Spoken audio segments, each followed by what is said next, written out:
John Marston noticed the bruises on his wife's arms the moment he stepped through the cabin door.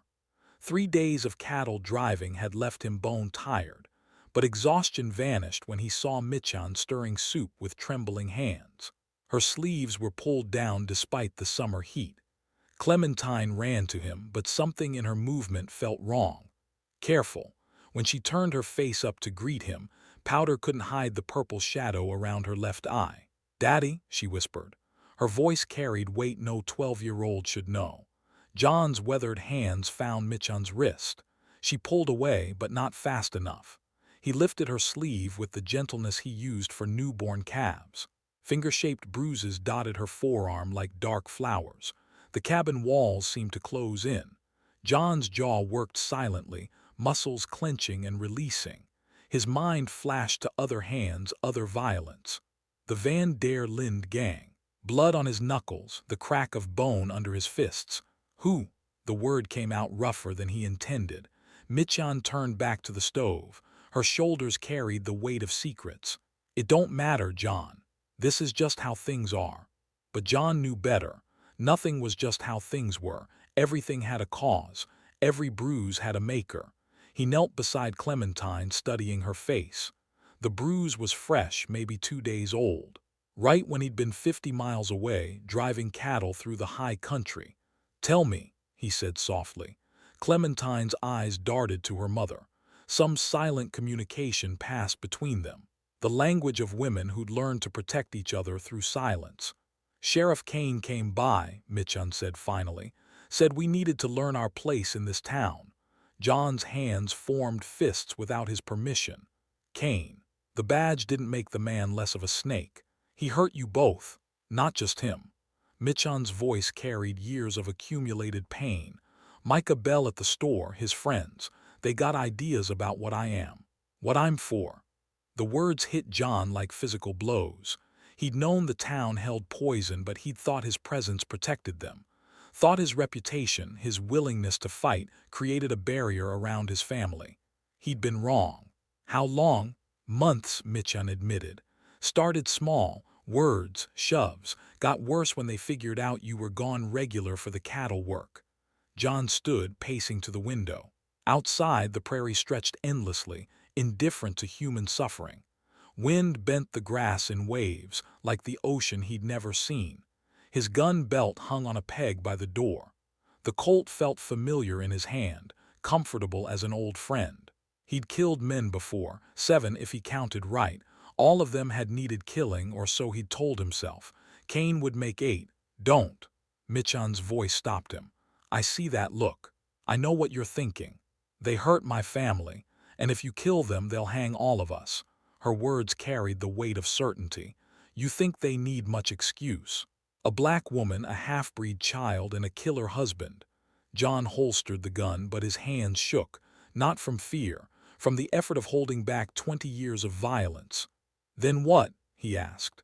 "I let them keep hurting you." Clementine moved between them, small hands touching both her parents.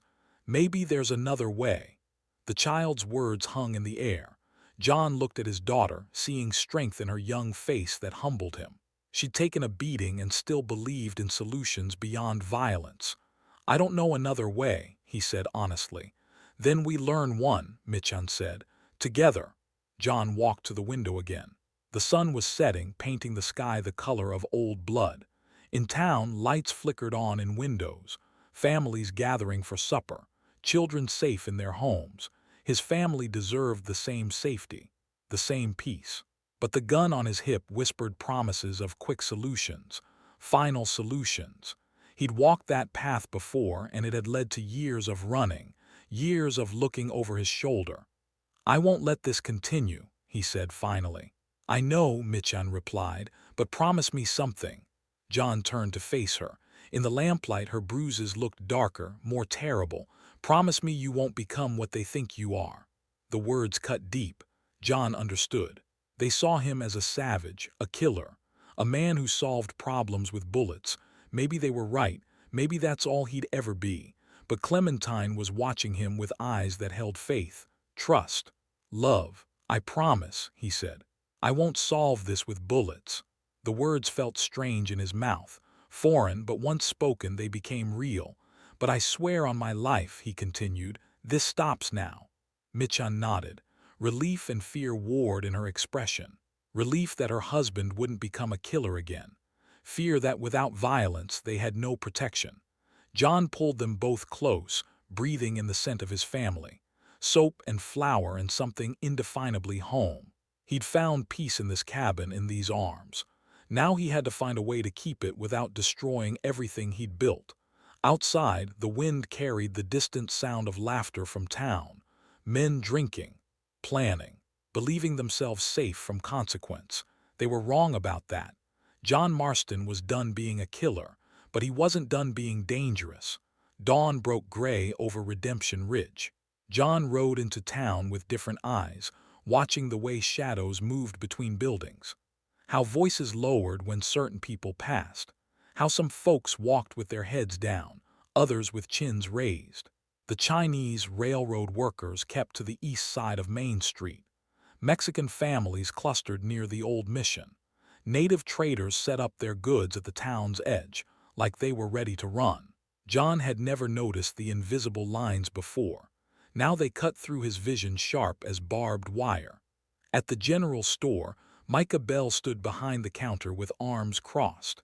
His smile held too many teeth. John watched through the window as a Chinese woman approached with her children. Bell's smile disappeared. He spoke words John couldn't hear, but the woman's shoulders curved inward.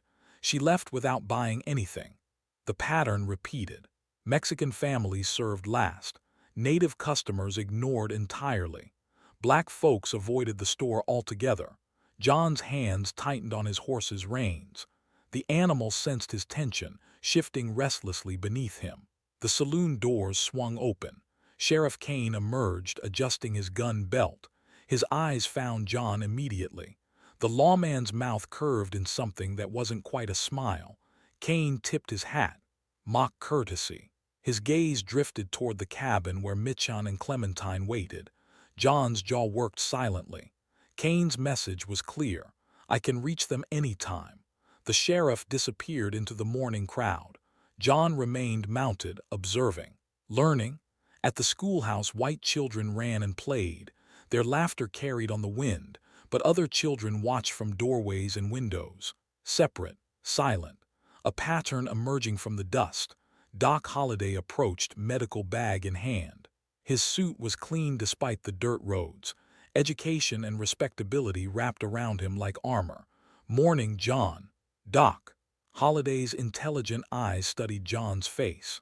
You look like a man with questions. Maybe. Walk with me. They moved away from the main street.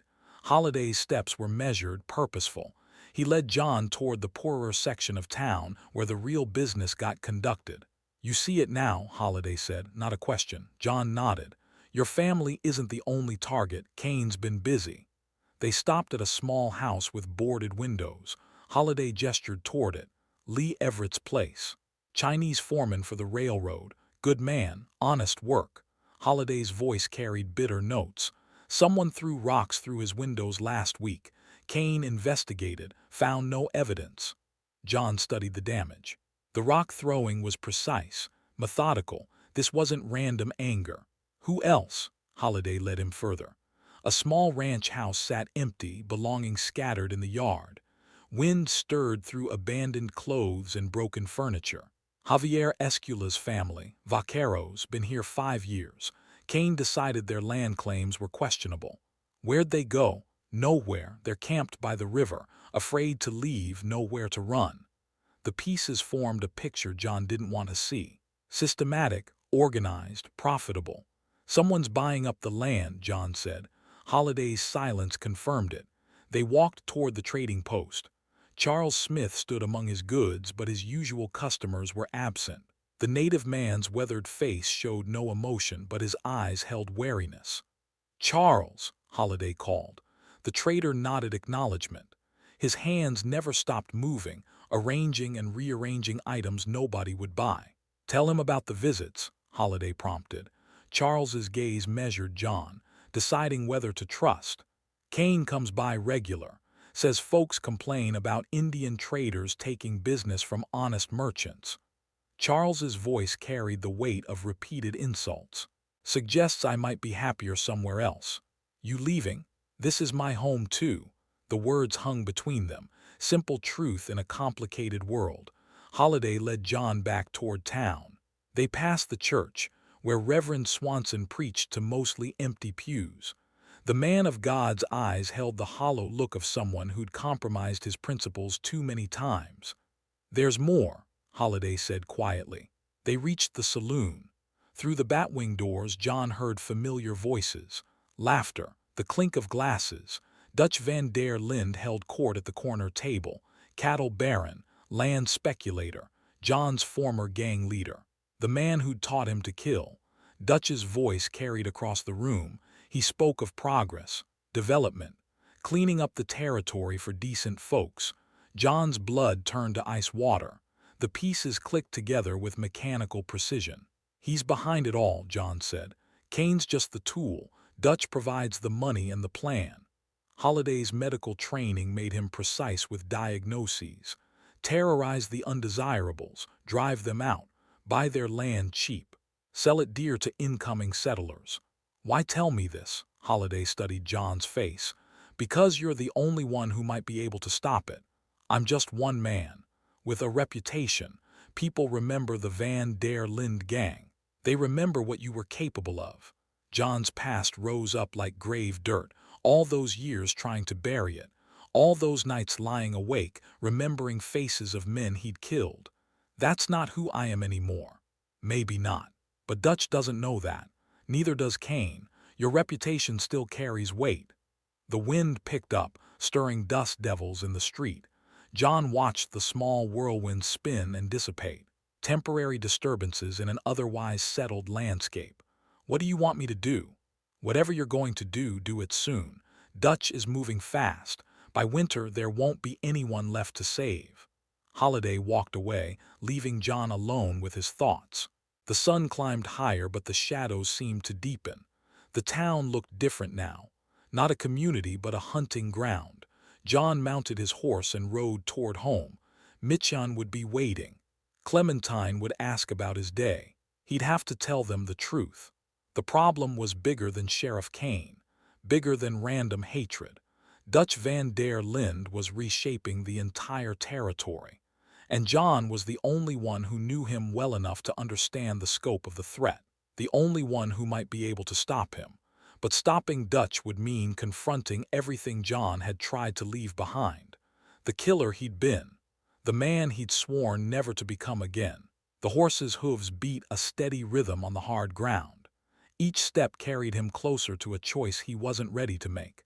John returned home carrying the weight of revelation.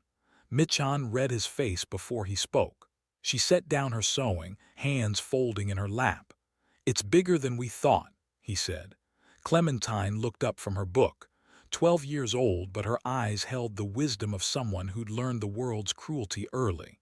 John told them about Dutch, about the pattern, about families driven from their homes while the law looked the other way. "So we run," Mitchan said quietly. "Where? Dutch owns half the territory. Kane's not the only sheriff on his payroll." The cabin felt smaller suddenly, walls closing in. Outside, the prairie stretched endlessly, but freedom was an illusion. Dutch's influence spread like poison through the groundwater. "Then we fight," Clementine said. John studied his daughter. "Fighting's not always about guns." "What else is there?" The question hung in the air. John had spent 20 years knowing only one solution to problems: violence, quick, final, effective, but violence had also made him a fugitive, a killer, a man who jumped at shadows and slept with one eye open. "Maybe we don't fight them," he said slowly. "Maybe we build something better." Mitchan's needle paused mid-stitch. "What do you mean?" "Dutch wants to drive out the families, make them leave. But what if they didn't have to depend on his stores, his sheriff, his rules?" The idea took shape as he spoke. Raw, uncertain, but possible. "We build our own," John continued. "Store, school, everything." With what money? John walked to the loose floorboard where he kept his savings. Years of cattle driving, every dollar earned through honest work. He'd planned to buy more land, build a bigger house. Now he saw a different future for the money. "I've got enough to start a store, stock it proper." Michon's eyes widened. "John, that's everything we have. What good is money if we're dead or driven out?"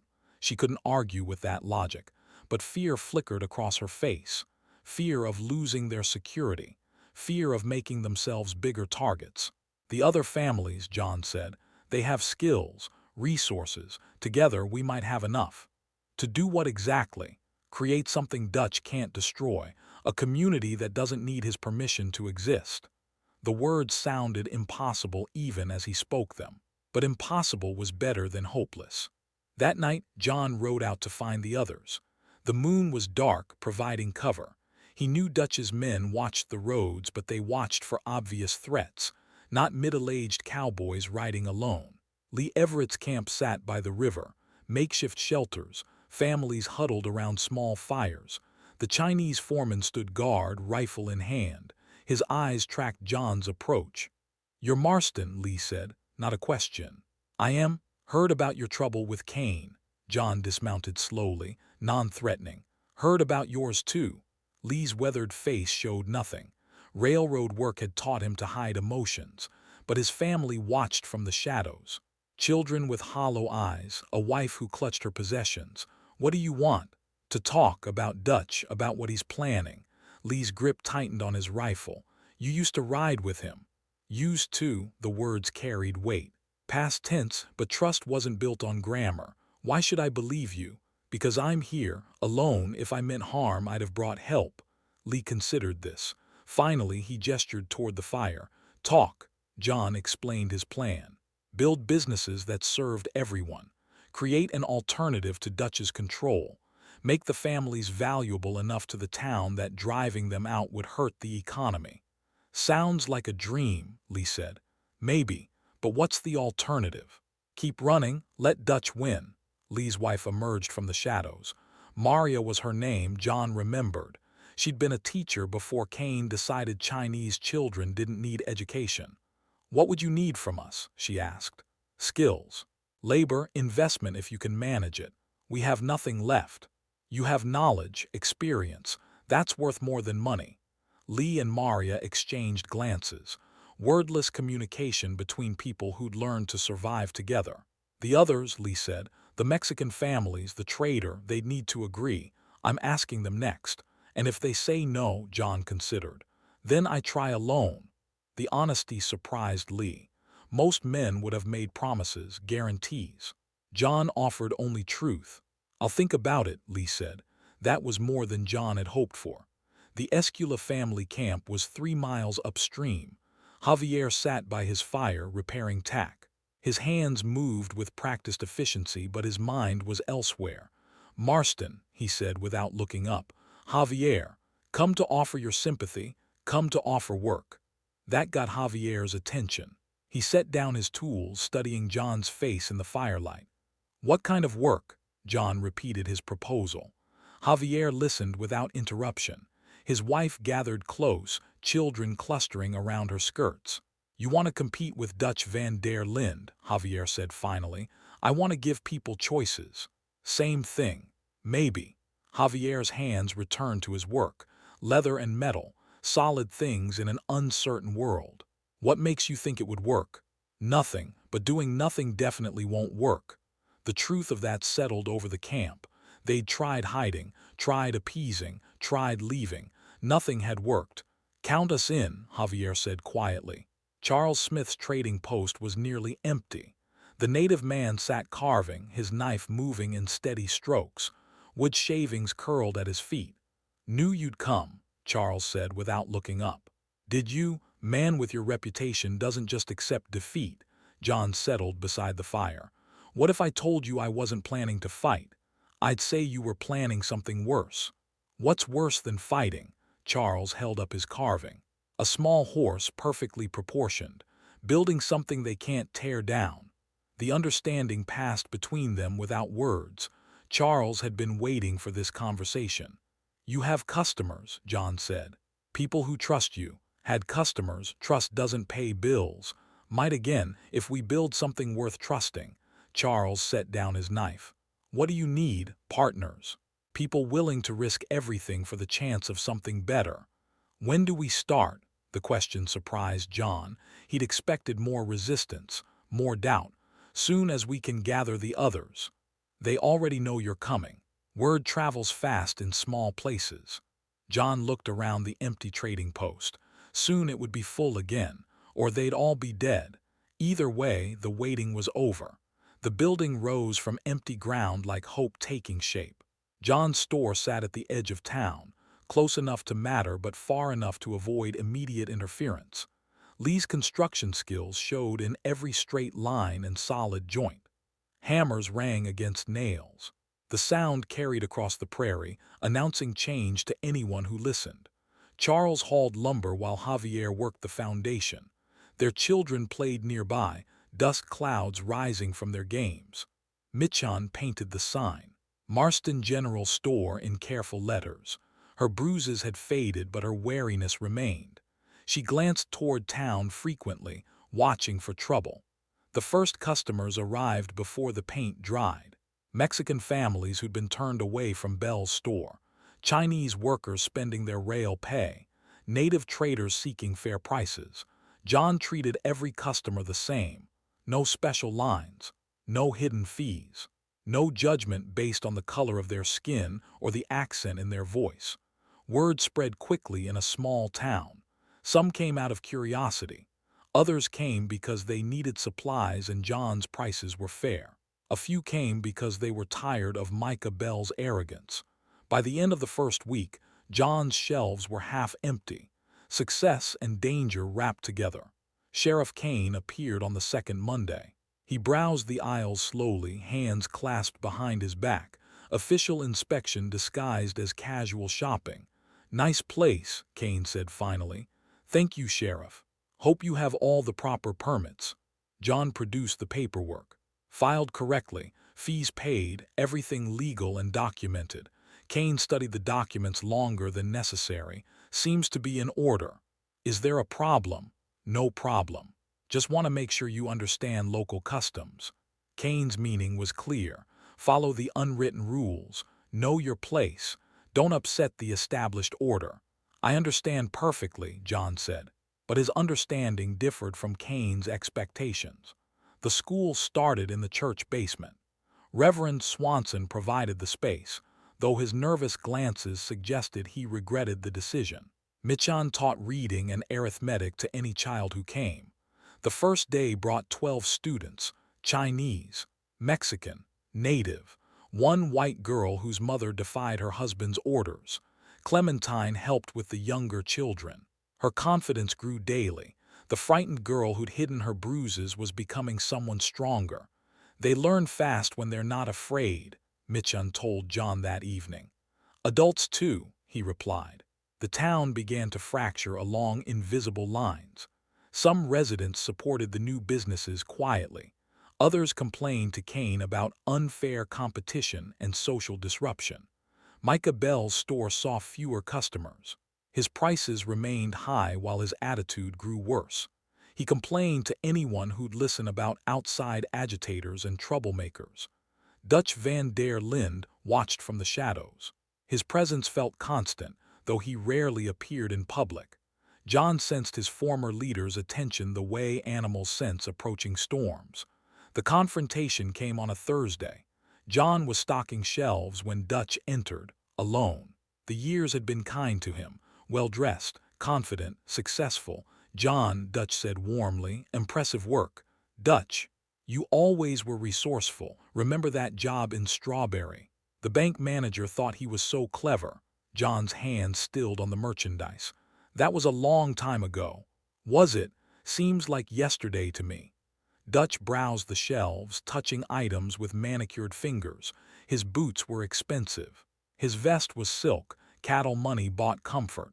"You've built something special here," Dutch continued. "Reminds me of the old days, us against the world. This is different, is it? You're still fighting the system. Still protecting the downtrodden." Dutch's words carried seductive power. He'd always been a philosopher, a man who could make robbery sound like justice. "The difference is I'm not stealing anymore." "Aren't you?" Dutch smiled.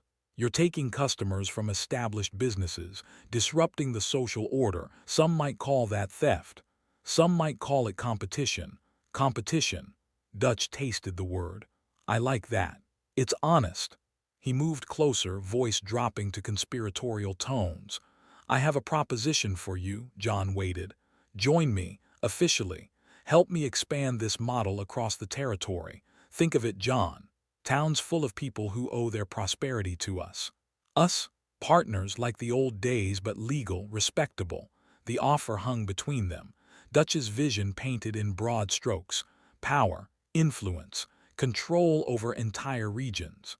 What's the catch? No catch, just good business. We provide order, protection, guidance. People prosper under our leadership.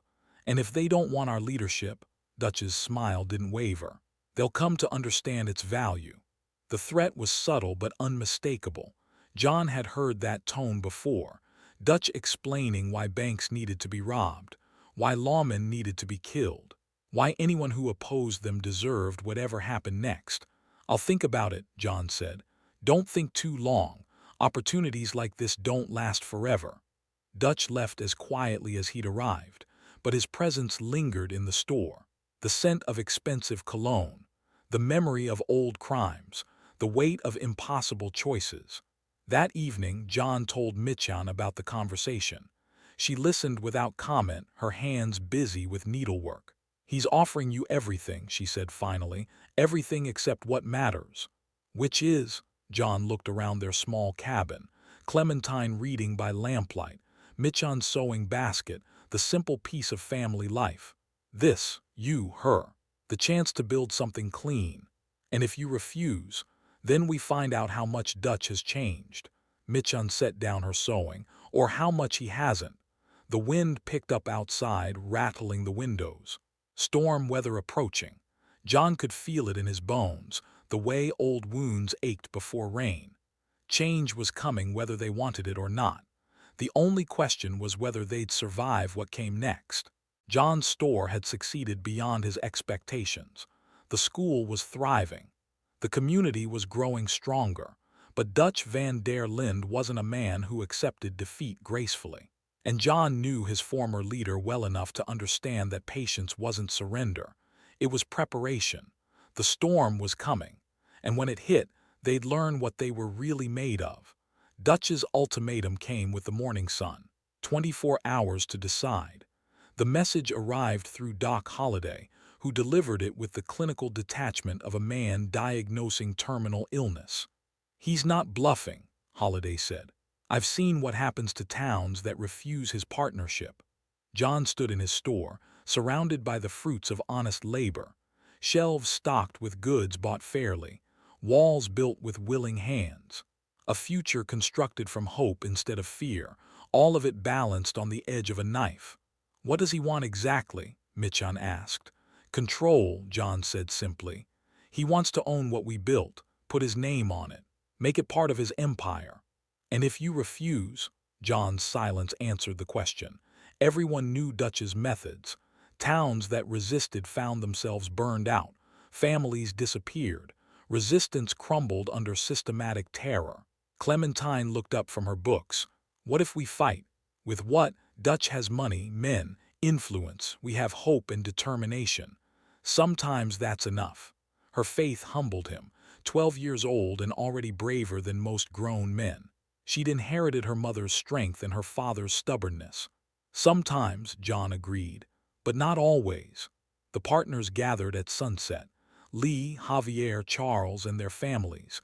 The church basement felt smaller with everyone present. Children played quietly while adults faced impossible choices. We could run, Javier suggested. Pack up tonight, head west. To where? Charles asked. Dutch's influence reaches 3 territories. We run, we keep running forever. Better than dying here. Is it? Lee's voice carried the weight of years spent fleeing. My family's been running since I was a boy. Railroad camps to mining towns to cattle ranches. Always moving. Never belonging. This is different, Michan said quietly. We built something here, something worth protecting. Worth dying for? Maria asked. Her children huddled close, sensing the adult fear they couldn't understand. The question hung in the air. John studied the faces around him. Good people, decent people, people who'd already suffered enough. Maybe there's another way, he said finally. What way? John's mind worked through possibilities. Dutch expected violence or surrender. Those were the only outcomes he'd planned for, but what if neither happened? We give him what he wants, John said. Shocked silence greeted the words. John, Mitchon whispered, you can't mean that. Not the way he expects. But we give him what he thinks he wants. The idea formed as he spoke, dangerous, unprecedented, possibly suicidal. You've lost your mind, Javier said. Maybe, but hear me out. John paced the small space, energy building. Dutch thinks he wins through fear, control, making people afraid to oppose him. But what if we don't oppose him? What if we do something he's not prepared for? Which is? We invite him to explain his vision publicly. Let every citizen of Redemption Ridge hear what he's really offering. The suggestion stunned them. Charles spoke first. That's your plan. Give him a platform. I'm giving him rope. Understanding dawned on Lee's face. You think he'll hang himself with it? Dutch loves to talk, loves to explain how smart he is, how his way is the only way. He's been working in shadows through Cain and fear. But in daylight in front of everyone, his vision sounds different. What if it doesn't? What if people like what he says? John considered this. Then we'll know where we stand. And we'll face whatever comes with clear consciences. Mitchon studied her husband's face. You're gambling everything on Dutch's pride. I'm gambling everything on people's decency. The distinction mattered. John had seen Dutch's pride lead to disasters before, but he'd also seen communities choose hope over fear when given the chance. It's crazy, Javier said, but it might work. Or it might get us all killed, Charles added. We're already facing that. At least this way we choose the terms. The vote was close. Lee and Javier supported the plan. Charles remained skeptical. The wives were divided. The children were too young to understand the stakes. Mitchon cast the deciding vote. I trust my husband's judgment. John felt the weight of that trust. She'd already lost so much, endured so much. Now she was risking everything on his belief that truth could triumph over power. Then it's settled, he said. Tomorrow morning I call a town meeting. Everyone invited, including Dutch and Cain. What do you tell them? That Redemption Ridge deserves to hear all sides before choosing its future. That night John couldn't sleep. He walked the prairie under starlight, thinking through every possibility. Dutch would be suspicious. Cain would be hostile. The townspeople would be frightened. But fear was already winning, had been winning for months. This was their chance to choose something different. Mitchon found him before dawn, sitting on the porch. She didn't speak, just settled beside him. Her presence was comfort enough. I could be wrong, he said finally. Yes, we could lose everything. We could. You still trust me, she took his hand. Her wedding ring caught the first light of dawn. I trust you to be the man I married, the man who chooses hope over hatred. Clementine emerged from the cabin, already dressed for the day. She'd inherited her parents' early rising habits. Are you scared, Daddy? John considered lying, protecting her from adult fears.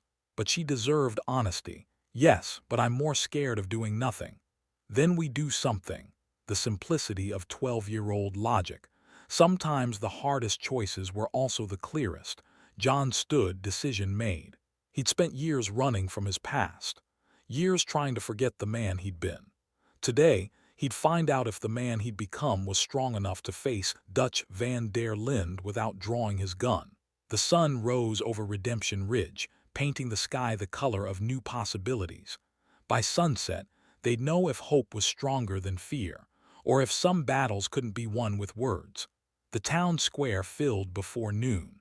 Word had spread through Redemption Ridge with the speed of wildfire. Everyone sensed that something fundamental would be decided today.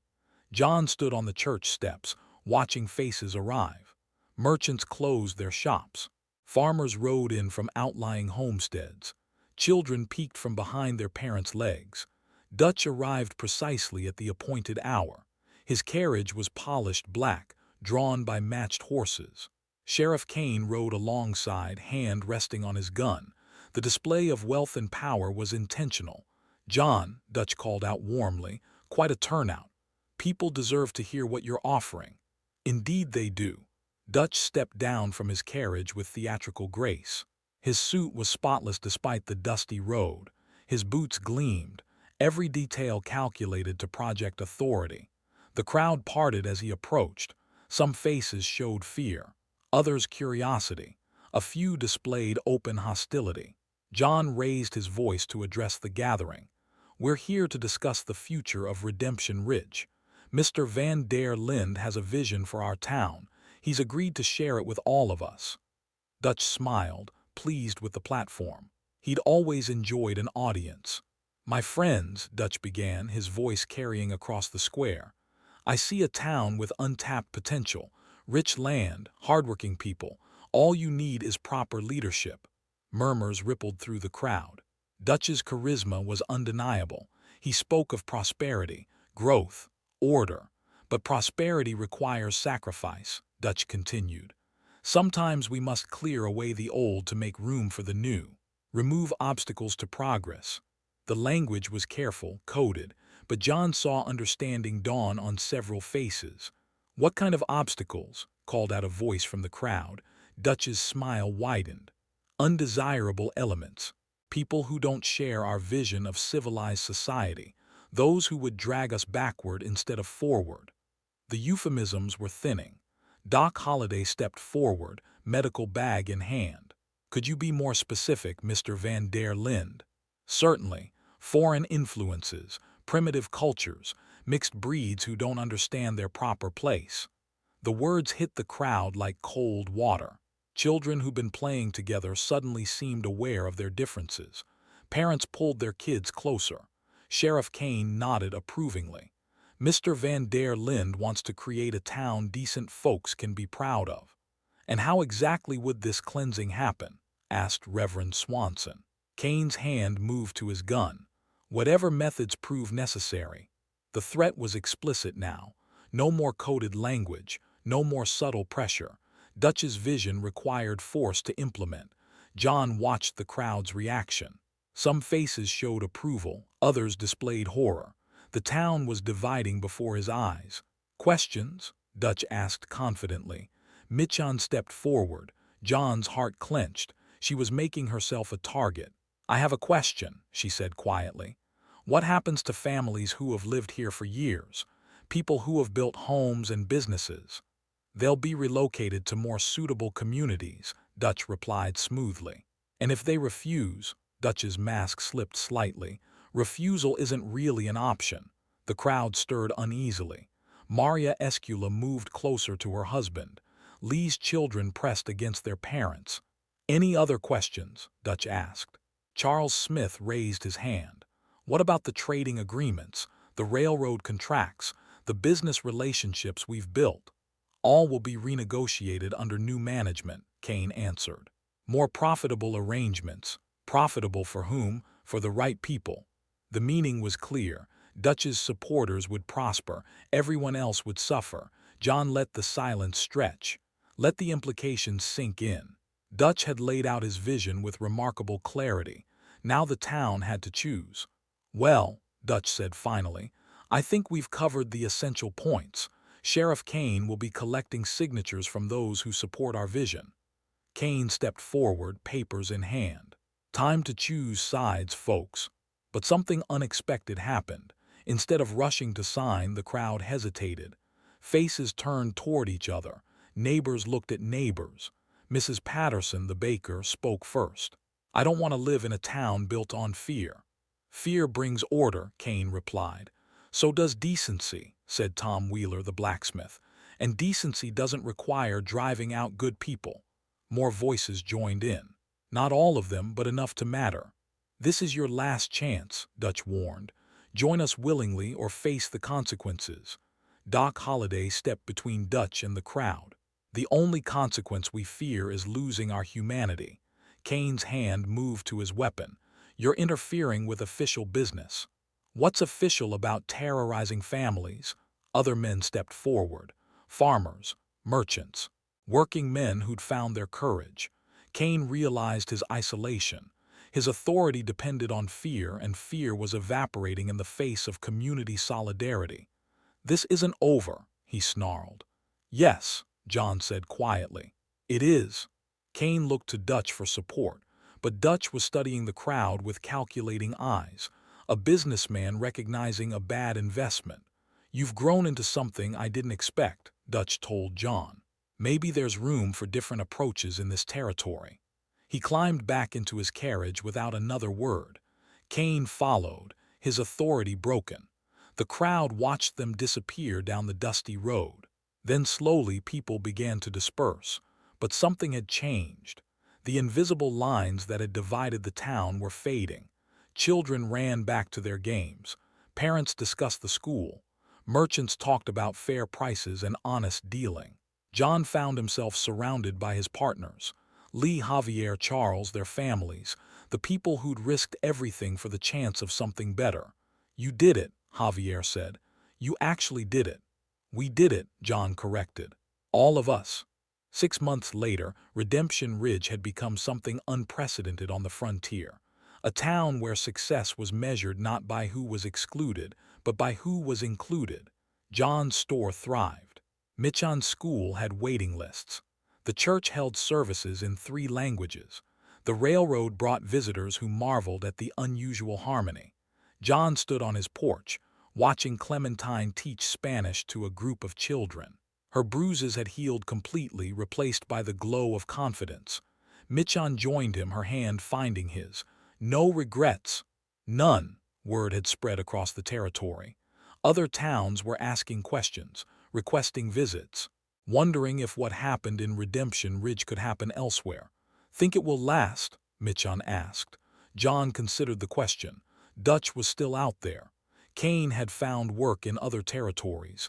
Hatred didn't die easily. "Maybe not forever," he said finally, "but long enough to show it's possible." The sun set over the prairie, painting the sky in shades of hope. Tomorrow would bring new challenges. But tonight, families of every background gathered around their tables in peace. John had shocked the West not with violence, but with the radical idea that communities could choose love over fear. That strength could mean building up instead of tearing down. The most powerful weapon wasn't a gun. It was the simple act of treating everyone with dignity. And that was a revolution worth fighting for. And that is all to the story for now. Please let me know where you are tuning in from. Perhaps we will create a story there. Consider liking this video and subscribing to our channel. And if you enjoy our content, click this video on your screen. I promise you it's worth watching. See you tomorrow.